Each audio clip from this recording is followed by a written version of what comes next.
નમસ્કાર વાલા વિદ્યાર્થી મિત્રો, ગગન ઓનલાઈન એકેડમીમાં આપનું હાર્દિક સ્વાગત છે। તો વિદ્યાર્થી મિત્રો, આજથી આપણે પ્રારંભ કરી રહ્યા છીએ વિકાસ પરીક્ષાલક્ષી એસાઇનમેન્ટ પ્રથમ પરીક્ષા માટે ગણિત બેઝિક। એની અંદર વિદ્યાર્થી મિત્રો આપણે સેક્શન જે છે એ બી લેવાના છીએ અને એમાં ચેપ્ટર વાઇઝ આપણે સોલ્યુશન મૂકવાના છીએ। વિદ્યાર્થી મિત્રો, અહીં આપણને પ્રશ્નો જે પૂછાશે એવા 13માંથી 9 પ્રશ્નો લખવાના છે। 25થી 37 પ્રશ્નો હશે અને દરેકના 2 ગુણ હશે। તો અમારો પ્રયત્ન રહેશે વિદ્યાર્થી મિત્રો કે તમને સારામાં સારું ખબર પડે અને જેથી તમે સારામાં સારા ગુણ મેળવી શકો। જો વિદ્યાર્થી મિત્રો ચેનલ ઉપર નવા હો તો ચેનલને ખાસ સબસ્ક્રાઈબ કરી નાખજો, તમારા મિત્રો સાથે શેર કરજો, વિડીયો ગમે તો લાઈક કરવાનું ભૂલતા નહીં। ઓકે, તો વિદ્યાર્થી મિત્રો, રકમમાં આપણને આપેલું છે સાબિત કરો કે 5 - વર્ગમૂળ 3 અસમય છે। એકદમ સિમ્પલ દાખલો છે વિદ્યાર્થી મિત્રો, ધ્યાન રાખજો। આવો દાખલો જ્યારે પણ પૂછાય અસમયવાળો તો પહેલાં આપણે સુધારવાનું વિદ્યાર્થી મિત્રો કે 5 - વર્ગમૂળ 3 જે પણ સંખ્યા આપેલી છે એ શું છે? સમય છે। સુધારવાની તમારે સમય છે, બરાબર છે વિદ્યાર્થી મિત્રો। આગળ વધીએ, 5 - વર્ગમૂળ 3 ને સમય ધારી એટલે આના બરાબર આપણે શું લખીશું? a/b કાં તો m/n જે લખો, પણ આપણે સામાન્ય રીતે a/b લખીએ છીએ। હવે વિદ્યાર્થી મિત્રો, √3 ને આમ લઈ જઈએ અને a/b ને આમ લઈ જઈએ તો -√3 જે છે પ્લસ થઈ જશે અને a/b છે શું થઈ જશે? માઇનસ થઈ જશે। તો 5 - a/b લખ્યા, બરોબર શું આવી જશે? વર્ગમૂળમાં 3।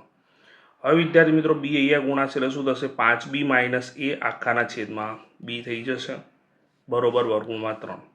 પરંતુ વિદ્યાર્થી મિત્રો ધ્યાન રાખો કે આપણે આ સંખ્યાને સમય લીધી છે, બરોબર છે, તો એનો મતલબ આ પણ શું થાય? સમય જ થાય। તો a અને b પૂર્ણાંકો હોવાથી 5b - a/b એ પણ શું થશે? સમય સંખ્યા થશે। તો સ્વાભાવિક છે કે આ સમય સંખ્યા થાય તો આ પણ શું થાય? સમય સંખ્યા થાય કે ના થાય? તો વિદ્યાર્થી મિત્રો, √3 પણ સમય સંખ્યા થાય, પરંતુ આપણે તો જાણીએ છીએ √3 તો શું છે? અસમય સંખ્યા છે। શું છે? અસમય સંખ્યા છે।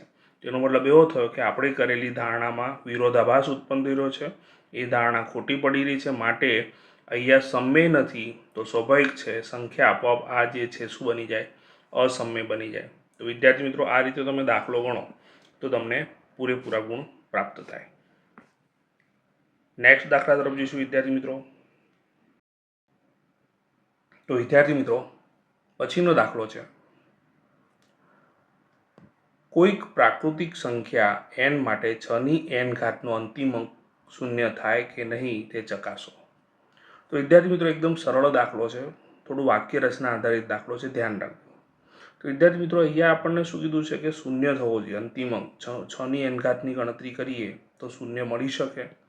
તો જો કોઈ પણ સંખ્યાનો અંતિમ અંક 0 હોય વિદ્યાર્થી મિત્રો, તમે વિચાર કરો, દાખલા તરીકે આપણા જોડે છે 10, તો 10 એટલે 5 દુ 10, તો આમાં અંતિમ અંક 0 ક્યારે આવશે? 5 અને 2 હશે તો 1 × 30 કરીએ તો 5 × 30, 6ના અવયવ પાડીએ તો શું થશે? 2 × 3 = 6 થશે, તો 3 દુ 6, તો આમાં 5 અને 2 તો આવે ને? સમજણ પડી વિદ્યાર્થી મિત્રો? તો જો કોઈ સંખ્યાનો અંતિમ અંક 0 હોય તો એના માટે તમારે ફરજિયાત શું જોઈએ? 2 અને 5 એના શું હોય છે? બંને વડે વિભાજ્ય હોવી જોઈએ। કોઈપણ સંખ્યાનો અંતિમ અંક 0 ત્યારે જ આવી શકે જ્યારે તેને 2 અને 5 વડે ભાગી શકાય, બરાબર છે વિદ્યાર્થી મિત્રો? તેનો મતલબ એવો થયો કે 6ની n-ઘાતના આપણે અવયવ પાડીએ તો એની અંદર 2 અને 5 જો આવે તો 100% 0 આવે જ અંતિમ અંક, પણ જો ન મળે તો 0 આવી શકે નહીં। આગળ વધીએ, અંતિમ અંક 0 હોય તેવી સંખ્યાના અવિભાજ્ય અવિકરણમાં 2 અને 5 હોવા જોઈએ। મેં તમને હમણાં જ બતાવ્યું 10નું, બરાબર છે, 2 × 5 = 10 એ પ્રમાણે, બરાબર છે વિદ્યાર્થી મિત્રો? આગળ વધીએ, 6ની n-ઘાત પ્રમાણે તો વિદ્યાર્થી મિત્રો 6 જે છે એને 2 તરી 6 લખો અને એની n-ઘાત લખી તો શું થાય? 2ની n-ઘાત અને 3ની n-ઘાત આવી, બરાબર છે વિદ્યાર્થી મિત્રો? આમાં તો આપણને 2 અને 3 જ મળ્યા, 5 મળ્યા ખરી? 2 મળી ગયા પણ 5 મળ્યા નહીં। ખબર પડી રહી છે વિદ્યાર્થી મિત્રો? તો અહીં આપણે ખાસ ધ્યાન રાખવાનું છે કે એને આપણે પ્રાકૃતિક સંખ્યા લેવાની છે, ફરજિયાત શરત આપી છે, બરાબર છે, એટલે લખવાનું ભૂલવાનું નહીં। તો 6ની n-ઘાતને 2 અને 3 જ ફક્ત અવિભાજ્ય અવયવ મળ્યા છે, જેમાં 5નો સમાવેશ થતો નથી, અને 5નો સમાવેશ નથી થતો આપણે ફરજિયાત શરત શું હતી? 2 અને 5 હોવા જોઈએ, 2 અને 5 અવયવ હોવા જોઈએ, પણ આપણને 5 મળ્યો નહીં। તો વિદ્યાર્થી મિત્રો, એને કારણે 5નો સમાવેશ નથી થતો, માટે 6ની n-ઘાતનો અંતિમ અંક 0 હોઈ શકે નહીં, ન જ હોય. ખબર પડી વિદ્યાર્થી મિત્રો? આશા રાખું છું વિદ્યાર્થી મિત્રો દાખલામાં ખ્યાલ આવી ગયો હશે. સરસ રીતે આને નોટબુકમાં લખજો અને સમજવાનો પ્રયત્ન કરજો.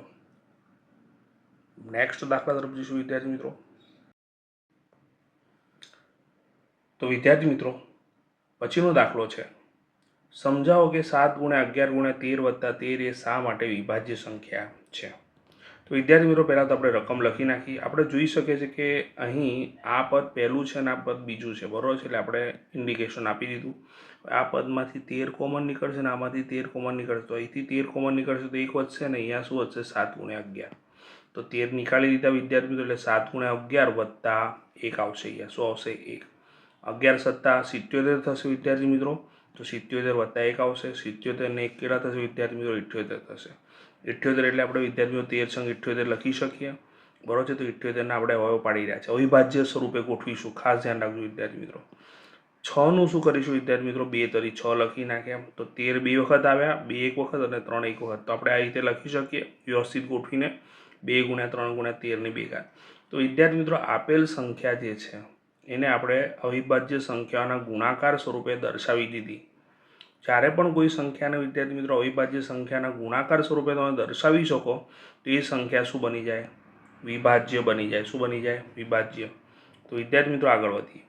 આમ 7 × 11 × 13 + 13 ને ભિન્ન અવિભાજ્ય સંખ્યાના ગુણાકાર સ્વરૂપે દર્શાવી શકાય છે આપણા દ્વારા. તો સ્વાભાવિક છે આપેલ સંખ્યા શું બની જાય? વિભાજ્ય સંખ્યા બની જાય. જેમ કે 6 છે તો 2 × 3 લખે તો 2 અને 3 અવિભાજ્ય છે, પણ 6 પોતે શું છે? વિભાજ્ય સંખ્યા છે. ખ્યાલ આવી ગયો કે નહીં? એ પ્રમાણે આપણે આપેલ સંખ્યાને અવિભાજ્ય સંખ્યાના ગુણાકાર સ્વરૂપે દર્શાવી દીધી. ઇટસેલ્ફ એ જાતે શું બની ગઈ? વિભાજ્ય સંખ્યા બની ગઈ. તો આશા રાખું છું વિદ્યાર્થી મિત્રો દાખલામાં ખ્યાલ આવી ગયો હશે. સરસ રીતે આને લખજો, સમજજો. નેક્સ્ટ દાખલા તરફ જઈશું વિદ્યાર્થી મિત્રો. તો વિદ્યાર્થી મિત્રો પછીનો દાખલો છે, 96 અને 404નો ગુસા અવિભાજ્ય અવયવની રીતે મેળવો અને તે પરથી તેનો લસા શોધો. તો વિદ્યાર્થી મિત્રો આપણે સર્વપ્રથમ શું કરવું પડશે? 96 અને 404 જે છે એના અવિભાજ્ય અવયવ પાડવા પડશે. તો પહેલાં આપણે લીધું વિદ્યાર્થી મિત્રો 96 એટલે 2 48 લીધું. 96 એટલે 24 × 2 = 48, 24 એટલે 12 × 24 અને 12 એટલે 2 × 12 અને 6 એટલે 2 તરી 6. તો વિદ્યાર્થી મિત્રો અહીં આપણને 2 કેટલી વખત મળ્યા છે? 5 વખત અને 3 1 વખત. તો આપણે આના અવયવ શું લખીશું? 96 = 2 × 5 × 3, બરાબર છે વિદ્યાર્થી મિત્રો. એ જ પ્રમાણે 404નો અવયવ પડે તો 202 આવશે. 202 × 2 કરીએ તો 404 આવે. 202 એટલે 101 દૂ 202, બરાબર છે. પણ 101 એ અવિભાજ્ય સંખ્યા એટલે આનાથી આગળ થાય નહીં. તો 2 કેટલી વાર મળે આપણને? 2 વાર. તો વિદ્યાર્થી મિત્રો 404 એટલે 2 × 2 × 101 એટલે કે 2² × 101, બરાબર છે વિદ્યાર્થી મિત્રો. તો આપણે પહેલાં શું શોધવાનું છે? આના ઉપરથી ગુસા. ગુસા એટલે બંનેમાં સરખું શું છે? તો 2 છે અને 2 છે. અને એનામાં નાની ઘાત કઈ? હંમેશા રાખો ગુસામાં આપણે સરખું લેવાનું, સમાન સંખ્યાઓ લેવાની અને નાની ઘાત લેવાની. શું લેવાની? નાની ઘાત, બરાબર છે વિદ્યાર્થી મિત્રો. તો 2/5 અને 2² સરખી છે અને એમાં નાની ઘાત શું છે? 2/2 એટલે ગુસા આવ્યો 2/2, બરાબર છે. એટલે 2/2 એટલે 2 × 2, 2 × 2 એટલે 4 વિદ્યાર્થી મિત્રો. હવે લસાની વાત. લસા એટલે બધી જ સંખ્યા લઈ લેવાની, પણ મોટી ઘાત લેવાની. શું લેવાની? મોટી ઘાત. સરખું હોય કે ના હોય પણ બધું લઈ લેવાનું. તો બંનેમાં 2 વખત છે. અહીંયા 2² છે ને એ 2/5 છે, પણ 2 વખત છે ને, પણ આપણે 2 વખત ના લેવાય, એક જ વાર લેવાય. તો મોટી ઘાત 2ની શું છે? 5 પછી 3 પણ અલગ સંખ્યા છે અને 101 સંખ્યા પણ અલગ છે. એટલે બધી સંખ્યાનો આપણે આ રીતે ગુણાકાર લઈ લીધો વિદ્યાર્થી મિત્રો. ફરીથી એકવાર કહું છું, લસા એટલે તમારે શું કરવાની? બધી જ સંખ્યાઓ લેવાની અને એની મોટામાં મોટી ઘાત લેવાની. રિપીટ નહીં કરવાની સંખ્યા રિપીટ ના થવી જોઈએ. એટલે મોટી સંખ્યાઓ બધી સંખ્યા લીધી ને મોટી ઘાત લીધી, બરાબર છે. એટલે 2 લીધું પણ 2ની શું છે? 5 ઘાત લીધી. પછી 3 લીધા ને 101. હવે જો 2/5 એટલે 32, 3 × 101 એટલે શું થશે? 303. અને 32 અને 303નો ગુણાકાર કરશો એટલે જવાબ શું આવશે? 96. તો વિદ્યાર્થી મિત્રો અહીંયા ગુસા અને લસા આપણને મળી ગયો. આશા રાખું છું વિદ્યાર્થી મિત્રો દાખલામાં ખ્યાલ આવી ગયો છે. એકદમ સરળ દાખલો છે, one of the most important દાખલો છે. આને સરસ રીતે તૈયાર કરજો વિદ્યાર્થી મિત્રો. ઓકે, નેક્સ્ટ દાખલા તરફ જઈશું વિદ્યાર્થી મિત્રો. તો વિદ્યાર્થી મિત્રો પછીનો દાખલો છે, 510 અને 92નો લસા અવિભાજ્ય અવયવની રીતે મેળવો અને તે પરથી તેનો ગુસા શોધો. તો વિદ્યાર્થી મિત્રો પહેલાં 510નો અવયવ પાડીશું. 510 એટલે 2 શું થશે? 255. 255ને 3 વડે ભાગીશું વિદ્યાર્થી, કેમ કે 2 વડે તો ભાગી ના શકાય. એમ કે એકમનો આંકડો શું છે 5 છે, એટલે 3 વડે ભાગ્યો તો 85 મળે વિદ્યાર્થી મિત્રો, અને 85 ને આગળ ગઈ તો 17 પંચા 85, એટલે આપણને આ બધા હવે મળી ગયા. એ જ પણ આપણે લઈએ વિદ્યાર્થી મિત્રો 92, 2 ભાગ ચાલશે, 46 દુ 92, બરોબર છે, 2 23 દુ 46, 23 અવિભાજ્ય સંખ્યા એટલે 2 ગુણ્યા 2 ગુણ્યા 23. તો આપણે વિદ્યાર્થી મિત્રો 510 ને અવિભાજ્ય અવયવના ગુણાકાર સ્વરૂપે દર્શાવી દીધા, અને 92 ને અવિભાજ્ય અવયવના ગુણાકાર સ્વરૂપે દર્શાવી દીધા, બરોબર છે. 2 ની 2 ઘાત હતી વિદ્યાર્થી મિત્રો, 2 વખત હતા એટલે 2 ની 2 ઘાત ગુણ્યા 23 લખ્યા. તો વિદ્યાર્થી મિત્રો આપણા જોડે અવયવ મળી ગયા, બરોબર છે, અવિભાજ્ય. હવે આપણે શું કહીશું, પહેલાં લસા શોધવાનો.